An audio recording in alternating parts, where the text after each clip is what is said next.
Sejam bem-vindos ao Mesa de Debates. Aqui quem está falando é o Guilherme e vamos que vamos, pessoal. Continuar aqui a nossa programação da semana, conversando, debatendo, né, e falando aí de diversas questões que precisam, né, serem debatidas, precisam serem conversadas, né, frente aí a tudo que estamos vivendo. E vamos novamente aqui falar, né, conversar, né, da questão aí da Petrobras, né, e principalmente aí da luta dos petroleiros, né, uma categoria bastante importante aí para o nosso país, para o nosso Brasil. E eu convidei aqui, né, para conversar sobre esse tema a Cibele, que é da FUP, né, Frente Única dos Petroleiros. Então, Cibele, antes da gente começar, por favor, fale um pouquinho aí de você.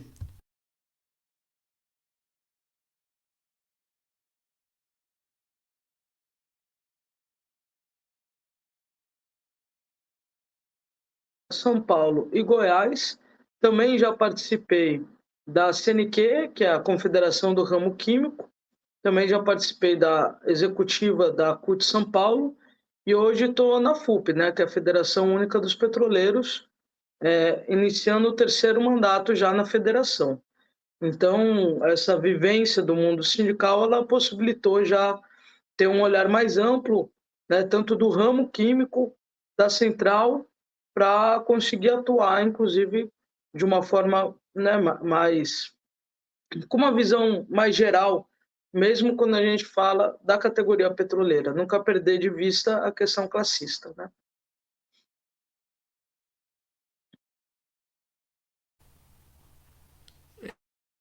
Maravilha. E Cibele, primeiramente, quais são as demandas, as reivindicações da categoria nesse último momento, né, que estamos passando? Eu acho que a categoria petroleira, assim como outras categorias, não foi pouca coisa que a gente passou nesses últimos anos no Brasil, né? Eu acho que está ficando cada vez mais evidente do que a gente se livrou através do resultado da eleição passada, porque acho que a gente não aguentaria uma reeleição do Bolsonaro. Mas a categoria petroleira, ela teve uma peculiaridade, né, de estar no olho do furacão disso tudo. A gente sabe que, inclusive financeiramente, às vezes teve outras categorias que até foram mais penalizadas do que a gente, digamos assim, pela recessão econômica, por tudo que foi colocado, só que não foi pouca coisa o que a gente passou. E no nosso caso, a gente começou já um pouco antes, né? A gente já a questão da Lava Jato, e cada vez mais está ficando evidente o que foi a Lava Jato, que foi uma operação muito mais política do que uma operação jurídica propriamente dita. Ela veio para conseguir paralisar a Petrobras. Ela veio já com o alvo certo, porque naquele momento a Petrobras representava muito dos investimentos do BIP nacional. Então era necessário você atacar a Petrobras como um todo para conseguir gerar uma estagnação na economia, para ter um ambiente mais propício ao golpe que veio a se concretizar em 2016. Então a gente está no olho do furacão desde então. Tendo dito isso, a gente entende que esse ano a gente está na primeira campanha de acordo coletivo, que é no momento de sair da defensiva, né? A gente está desde 2015 sem ter pauta corporativa concreta, que a nossa pauta era só não perder, né? Minimizar os danos.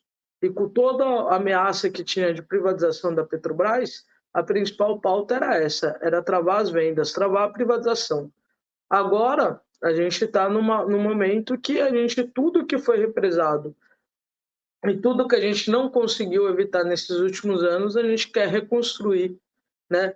A gente sabe que não consegue vir tudo de uma vez, mas a gente pretende reconstruir aí durante os próximos anos. E aí a gente tem, de um olhar mais macro, digamos assim, a questão já mudou a política de preço, mas a gente tem que dar condições de mudar ainda mais.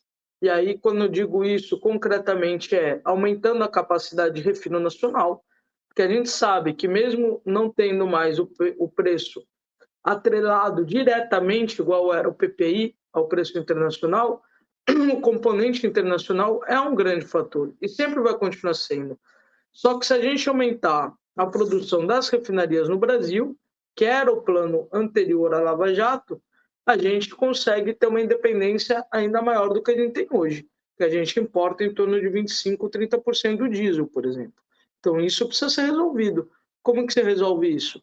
Voltando a aumentar ou a produção das refinarias já existentes ou até retomar obras de novas refinarias, igual era o planejamento anterior. Então, a gente tem várias coisas que a gente entende. Para Petrobras contribuir para um país de fato soberano, a gente precisa voltar a investir, né? Uma coisa é, primeiro momento, parou de vender, já é um grande passo, paramos de vender. Aí agora a gente precisa olhar e falar, no que eu preciso voltar a investir? A gente tem uma empresa que precisa contribuir com a transição energética justa, né, que seja, de fato, olhando para a necessidade da população e não através da precarização do trabalho.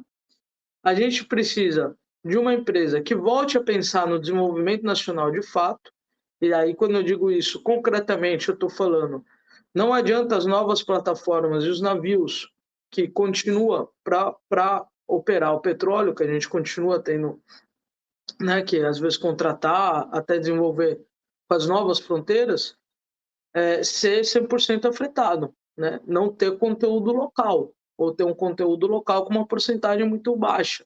Então, no macro, quando a gente olha para a Petrobras, é voltar a ser aquilo que a gente já foi. E a gente sabe que para fazer isso tem que mudar a política de investimento, né? A gente conseguiu, no primeiro momento, barrar o desmonte. Agora a gente precisa avançar na reconstrução.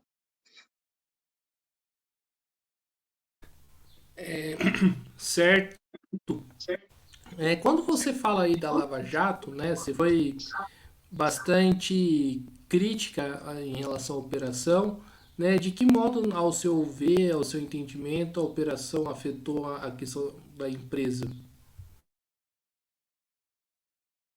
A gente passou por um período que todo mundo tinha medo de tomar qualquer decisão dentro da Petrobras.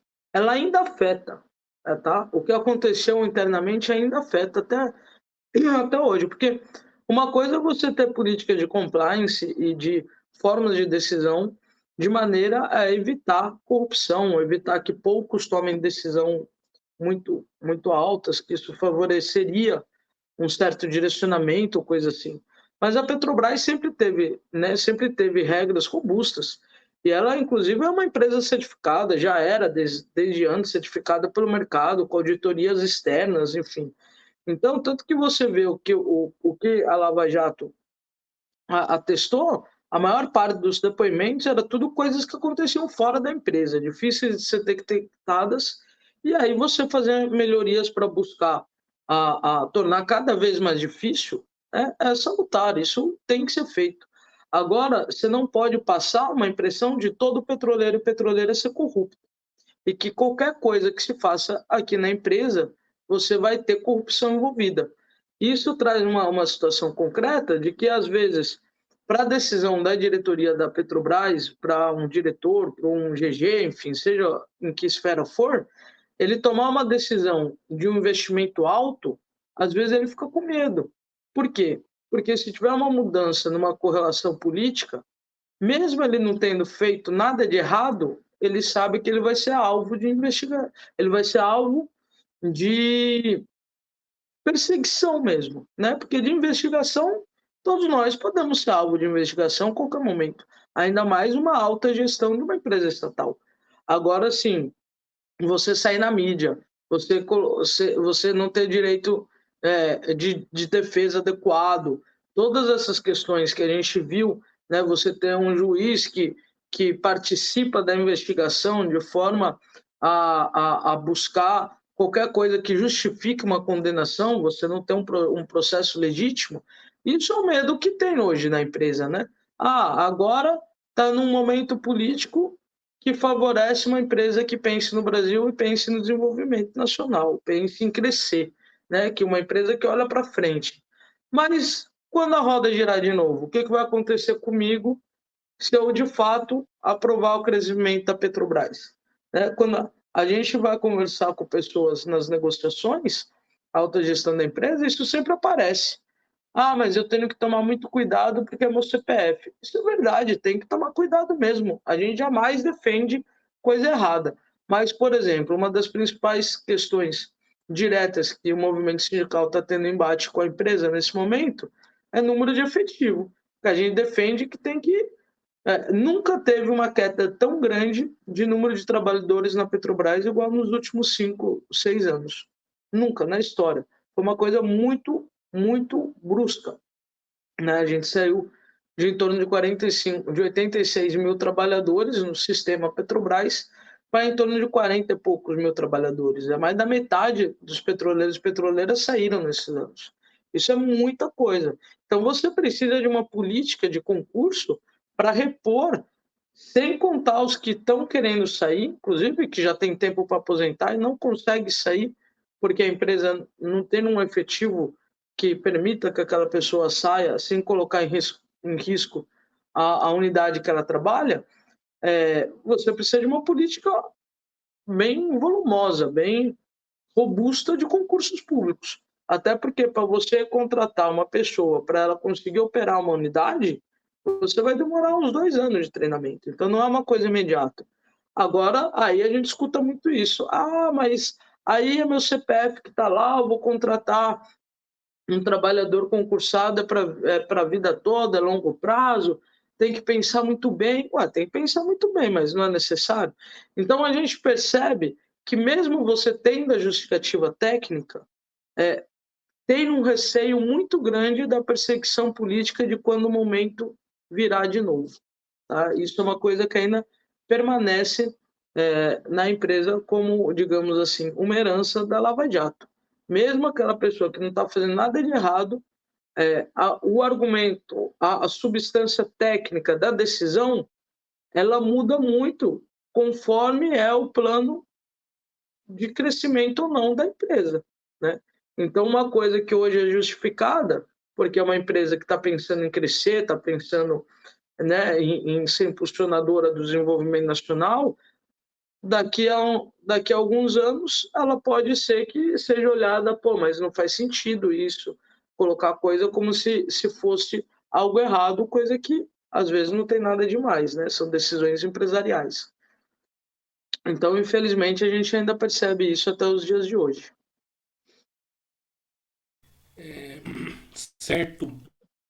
E, Sibeli, a gente está falando aí de Lava Jato e sempre vai ter aquele que vai argumentar falando, né, da questão da corrupção, né? Como que é essa questão da corrupção dentro da empresa, né? Ela existe, de que forma ela se dá e como combater ela, já que uma vez, né, você coloca que a Lava Jato não é a saída.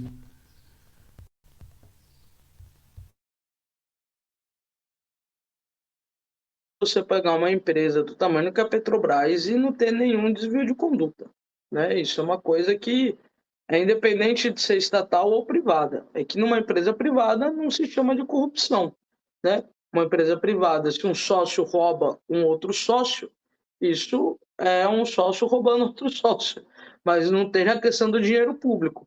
Quando é uma estatal, é, embora a Petrobras não seja 100% pública, aí você coloca em questões de corrupção. Agora, a gente pode falar, inclusive na privada, ambas, além da questão de você ter, propriamente dito, uma questão ilícita dentro da empresa, mas você tem, né, alguém ganhando por fora dinheiro, explicitamente falando, você tem também umas outras formas de corrupção, como sonegação de impostos. Isso é uma coisa que lesa muitos cofres públicos e ninguém trata com o peso que deveria ser tratado, né? A gente sabe que tem muita empresa por aí que lesa cofres públicos através de manobras contábeis altamente questionadas. Mas daí isso está lá na reforma tributária, mas independente, é uma coisa que deveria ser olhado, porque também é uma forma de enriquecimento ilícito, né? Você receber alguma coisa ou você deixar de pagar uma coisa é uma forma de se apropriar de uma coisa que não é sua. No caso da Petrobras, a gente, enfim, isso aí tem desde gente que às vezes pode pegar uma xícara de café, já teve gente que foi demitido por pegar 11 cápsulas de café, entendeu? Daí ele coloca, né, a penalidade um pouco desproporcional. Mas, enfim, agora vai desde aí como até, às vezes, direcionamento de compra.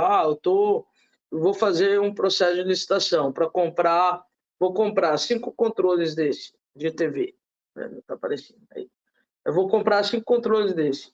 Aí eu preciso colocar que são 5 controles desse, com um botão azul, com um vermelho, com 2 brancos. Não, às vezes eu só tenho que colocar o que é feito, para que o controle serve. Então, quando a gente detalha demais, por exemplo, às vezes é um direcionamento daquela compra, ou alguma coisa assim. Isso é uma forma possível de fazer. Né? Outra, enfim, você tem várias coisas. Agora, na essência, você tem inspeção de material. Enfim, é um universo, gente. Agora, como que você tem que coibir isso?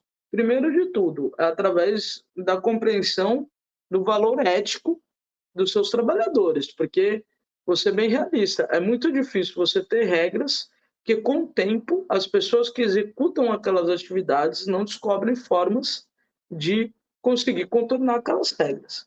Tá? Isso é bem difícil. Então, um primeiro ponto é uma questão de ter uma conscientização muito grande entre os trabalhadores. Outra questão, por mais que é difícil você não ter regras que não sejam contornáveis, você tem que sempre buscar isso. Então você tem que dar o máximo de transparência possível nas decisões. E cada vez, e quanto mais compartilhadas as decisões, é melhor. Agora é isso, a Petrobras tem várias regras de compliance, porque aí você vai ter conforme cada área. A área fiscal é uma. Eu estou usando muito exemplo de licitação porque é minha área, eu sou de compras de material. Agora, você vai ter na inspeção, você vai ter na manutenção, você vai ter na responsabilidade social, é um universo. A Petrobras é uma coisa gigante. Então, você vai ter que ter dentro dos procedimentos de cada área. Agora, a empresa faz isso, né? Aí você tem as certificadoras de mercado, você tem auditorias externas, você tem um monte de situação que busca inibir a corrupção. Isso é feito. Quando a gente olha os valores que é colocado na Lava Jato, ele não chega a ser 0, salvo engano, é 0,01 do faturamento da empresa no ano. Né? Tipo assim, proporcionalmente à riqueza que a Petrobras gera, a gente está falando de empresa que gera riqueza de em torno de 400 bilhões no ano. Né? Aí uma parte vai para o imposto, uma parte vai para não sei o que lá, e você tem toda. Mas a geração da riqueza da Petrobras é absurda. Aí quando você coloca, a Lava Jato pegou 6 bilhões em mais ou menos uns 4 anos.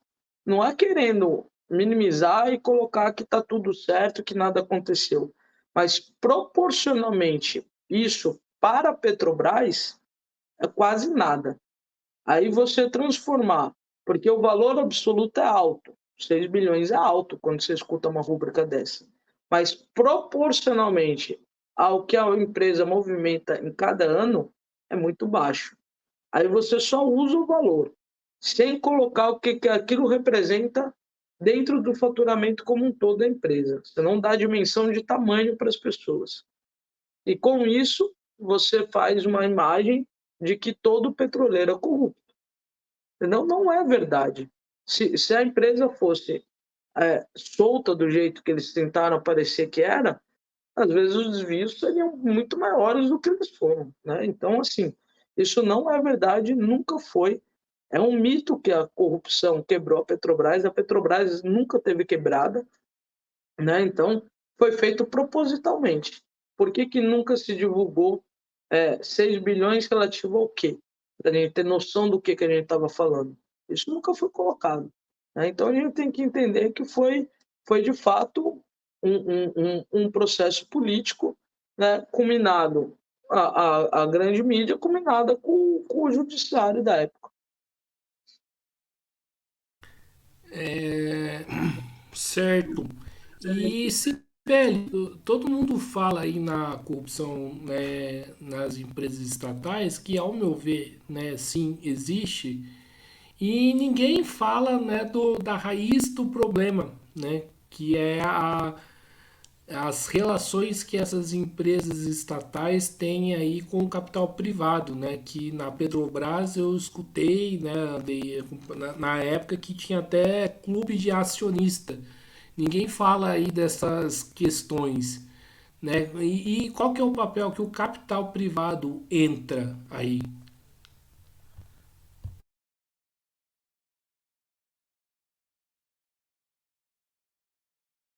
Pagar alguma propina para ter um favorecimento no contrato se ele não vai ganhar nada com aquilo? Se o contrato vai deixar de ser lucrativo por causa do valor que ele pagou? Acho que não. Quando a gente fica vendo, a gente se fala muito hoje em dia, né? Tá em voga o pessoal falar: ah, o networking, você tem que ter networking para conseguir um bom emprego, conseguir que nada é do que ter bons contatos, digamos assim. Mas por que que as pessoas falam que tem que ter isso? Porque são as influências, né? E aí você tem no sentido que é, de fato, aquele que às vezes não necessariamente é errado, de, ó, vou indicar, eu, Sibeli, indico o Guilherme para um emprego, para uma empresa, contratar ele, porque eu sei que ele é um bom profissional. Outra coisa, eu indico porque o Guilherme está me pagando alguma coisa por essa indicação. Né? Então, se a gente for ver, isso acontece no micro, até no macro. E aí não tem segredo, né? A empresa que paga está recebendo alguma coisa em troca. Então, não existe essa questão de que a Petrobras corrompeu o privado e o privado é um coitado porque se ele não ceder a solicitação de propina da estatal, ele não consegue aquele contrato. Ué, mas por que que ele não denuncia? Por que que a, conversa com os outros privados, né? Isso é inabsoluto. Então, não existe essa questão. As pessoas cedem porque elas também, às vezes, conseguem ter uma condição de um, um, um favoritismo em algum contrato, em alguma licitação, que para ela financeiramente vale a pena ter também. Então, é tudo dentro de um mesmo ciclo, né?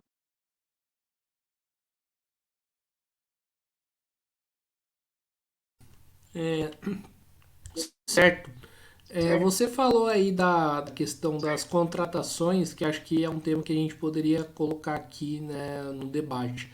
Né, como que está sendo feita essa discussão aí das contratações e como que está sendo aí a carga de trabalho aí para os trabalhadores, né, uma vez que, né, tem poucos trabalhadores trabalhando num lugar, né, tem um conteúdo insuficiente, contingente insuficiente. Como um dos temas centrais aí das reivindicações nossas é o aumento de efetivo. Porque você tem que entender que grande parte da Petrobras são áreas industriais. Então, elas não podem operar abaixo do efetivo mínimo para ter uma condição segura de operação. Né? A gente está falando de refinaria, a gente está falando de termoelétrica, a gente está falando de plataforma, a gente está falando coisas que têm risco de ter acidente operacional com repercussões bem sérias, bem tanto para os trabalhadores como para o meio ambiente, como para a sociedade em torno. Então, você tem uma questão de um trabalhador que já fez a jornada dele de às vezes 8, 12 horas. Se ele tem que dobrar porque o outro falta, você está falando aí de trabalhador ir na folga ou ele ficar 16, 20 horas seguidas trabalhando numa unidade operacional, que requer uma atenção. Então, assim, o que a gente coloca é que, infelizmente, esse nível de efetivo que a Petrobras tem hoje, a gente está, sim, em risco de ver grandes acidentes acontecendo. Tá? Aí é uma coisa que a gente tem colocado bem forte para essa nova gestão, que para reconstruir a Petrobras precisa ter mais pessoas. Não tem como achar que a empresa vai crescer só colocando investimento externo. Precisa ter mais pessoas aqui, tanto nas unidades operacionais como também na parte administrativa, né? Para fazer todo o planejamento, para olhar, para ter um olhar para as pessoas das unidades operacionais, precisa de RH, precisa de compra, precisa de setor de viagem, precisa de um monte de coisa. Então, o que a gente está colocando para essa nova gestão é que um dos focos principais nesses próximos anos tem que ser o concurso público, né? Tem que ser o aumento de efetivo, porque realmente a carga que nós estamos submetidos é uma carga que não dá para ser a longo prazo.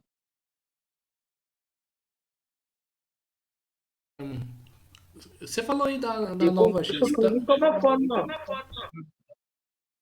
que eu só pensei agora, né? O concurso público é uma boa forma de você diminuir cada vez mais também as chances de ter atitudes erradas, né? Vamos colocar assim, porque quanto mais você aumenta a terceirização, mais contratos você tem, mais contratos para fiscalizar, mais licitações para fiscalizar, mais chance de ter, né, indicações ou qualquer coisa, ela é real também.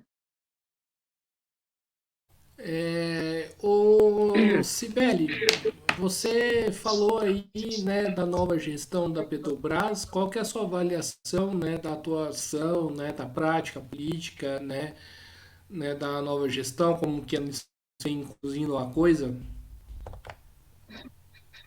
Eu acho que assim a nova, assim como vários outros estatais ou até ministérios, a nova gestão assumiu num governo de coalizão. Isso não tem como achar que não afeta as estatais, né? A gente sabe muito bem que influencia sim as disputas no Congresso, essas questões para conseguir ter uma base aliada que dê uma sustentação para o governo, enfim. Então, não é tudo que a gente, né, que nós gostaríamos que conseguisse avançar, que consegue na prática.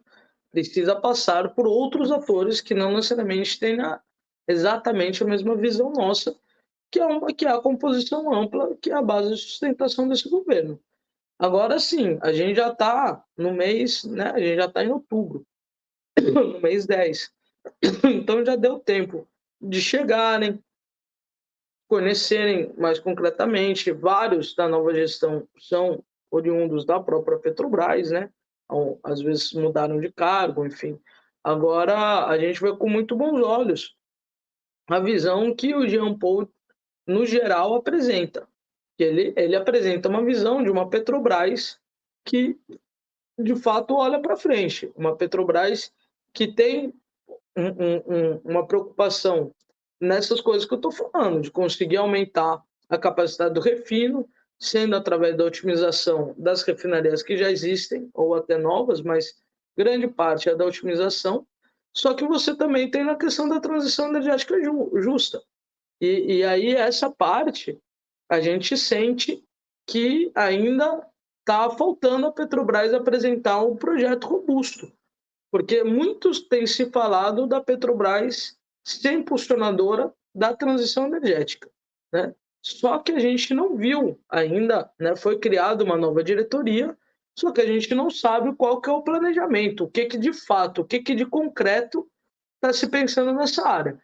Isso eu acho que pela importância que tem nesse tema, tem que tem que ser, né? Tem que apresentar algo um pouco mais, né, concretamente, assim, o que é que vai se fazer para além de só falar de intenções, né? A gente vê também, infelizmente, na parte de exploração de petróleo, que o desenvolvimento, a continuidade da exploração não voltou a se colocar a questão de conteúdo local, igual a gente tinha antes, né? Então, a gente vê aí uma questão que na parte de exploração de petróleo a gente deveria estar conseguindo pensar mais no desenvolvimento nacional, para não cair naquela questão da dependência do petróleo, você gerar mão de obra nacional, ainda mais no momento que o Brasil precisa, como está precisando, e também na questão de afretamento de plataforma, né? Além de quem vai fabricar essas plataformas e navio, é quem vai trabalhar neles.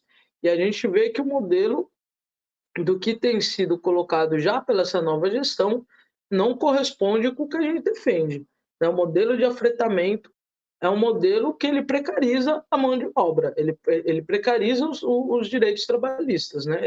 Ele foca numa concorrência internacional baseada na precarização dos direitos dos trabalhadores. E quando a gente olha para os resultados financeiros da Petrobras, ela não precisa disso, porque a gente vê aí que ela acabou de bater recorde em valor de mercado. Então, não é uma empresa que precisa cair na linha de precarização da mão de obra, né? E que não precisa, é uma empresa que, inclusive, consegue valorizar mais a mão de obra, inclusive as terceirizadas, mas precisa fazer concurso público, precisa ter os empregados próprios que vão ficar a longo prazo na empresa, e você precisa também, casado com isso, ter os investimentos para melhora do abastecimento nacional do refino. Essa parte a empresa tem feito mais, a gente vê concretamente, né, no refino já aumentou a produção nacional. Agora, tanto na parte do EP, para pensar no desenvolvimento nacional, está deixando a desejar, como também na parte de transição justa, transição energética justa, ainda não apresentou exatamente ao que veio, para além de falas de que quer fazer, né? Então, eu acho que são dois pontos aí muito importantes para a empresa e para a sociedade brasileira como um todo.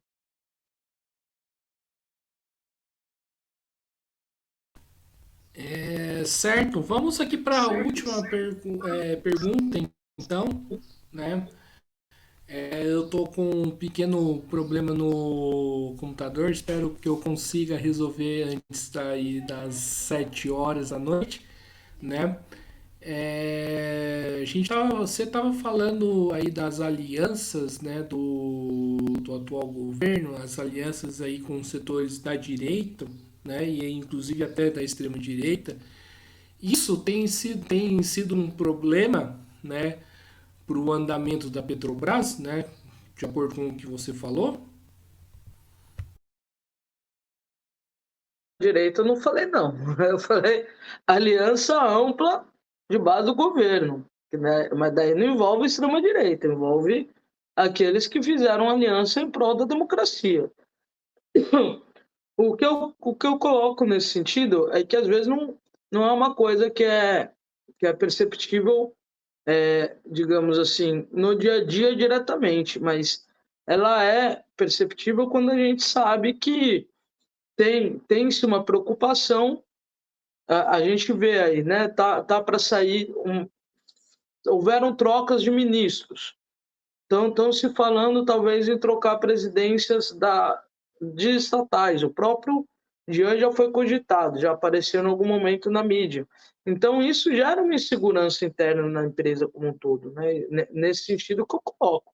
A gente percebe que conforme o tamanho da disputa pelas cadeiras, isso gera aquilo que a gente estava falando da insegurança ou uma maior segurança de tomada de algumas decisões, né? Então, assim, é um pouco nesse sentido que a gente coloca que as alianças amplas, elas influenciam, até porque, vamos supor, se a gente fosse, né, se a gente, mesmo independente de quem seja a pessoa que esteja na presidência da Petrobras, se ela passar a defender o que a gente da FUP defende, que é uma Petrobras 100% estatal, por exemplo, eu acho que outros setores fariam pressão para essa pessoa sair da presidência da empresa. Então, às vezes, você tem projetos que você nem vê ganhando força, porque já se sabe dessa disputa colocada e que às vezes não se sustentariam neste momento, né? Então, são limitadores aí que a gente coloca. A gente gostaria de uma Petrobras 100% pública, uma Petrobras que fosse tudo através de concurso público, às vezes até fazendo alguma forma de reconhecer quem já está dentro da empresa, uma Petrobras que retome todos os ativos que foram vendidos nesses últimos anos, não, uma Petrobras que faça uma transição energética olhando para o povo no entorno das unidades, né? Quando você vai fazer uma energia eólica, as pessoas às vezes não pensam no impacto, mas você tem ali a linha de transmissão daquelas pás da energia eólica, que às vezes daí as pessoas não podem mais roçar naquele terreno. Então você tem que olhar para isso, você tem que olhar como que vai ser, qual que é a indenização, o que, que não é, e fazer isso de uma forma justa, né? Então, assim, e aí a gente sabe que quando a gente tem alianças, você tem vários outros interesses que influenciam nas decisões. Então você vai até um certo ponto, né? O dia que a gente conseguir fazer uma revolução, a gente pode avançar mais. Enquanto isso, a gente vai avançando por dentro. Aí a gente vai sempre, cada vez mais, tentando ir indo rumo àquilo que a gente defende, que é um país soberano, né, voltado para a população brasileira, para as necessidades do povo e que também olhe para as necessidades do mundo como um todo, principalmente quando a gente fala na transição, né, energética justa. Só um esclarecimento aqui, quando eu falei que alianças aí com a direita, é porque tem partidos, né, dentro do governo que são de direita, vide o atual vice-presidente da República, que tem que chamar as coisas. Eu entendi extrema direita. Direita tem. O Fufuca, por exemplo, se encaixaria como extrema direita, mas acho que não caberia aqui discutir, né, esse tema. Caberia para uma live de outra hora que a gente poderia conversar sobre isso, né? O próprio Lúcio, por exemplo, enfim. Então é isso aí, pessoal. Pode falar, Sibeli. Não, que cortou um pouquinho a sua última frase, mas acho que deu para entender. Então é isso aí, pessoal. Estamos encerrando aqui mais uma entrevista do Mesa de Debates, um pouquinho mais curta aí devido aos problemas técnicos que tivemos e esperamos resolver até, né, às 19 horas, quando tem mais uma outra entrevista. Quero aqui agradecer a participação da Cibele, agradecer aí pelo papo, né, pedir aí desculpa aí pelos transtornos e passo a bola para ela fazer suas considerações finais.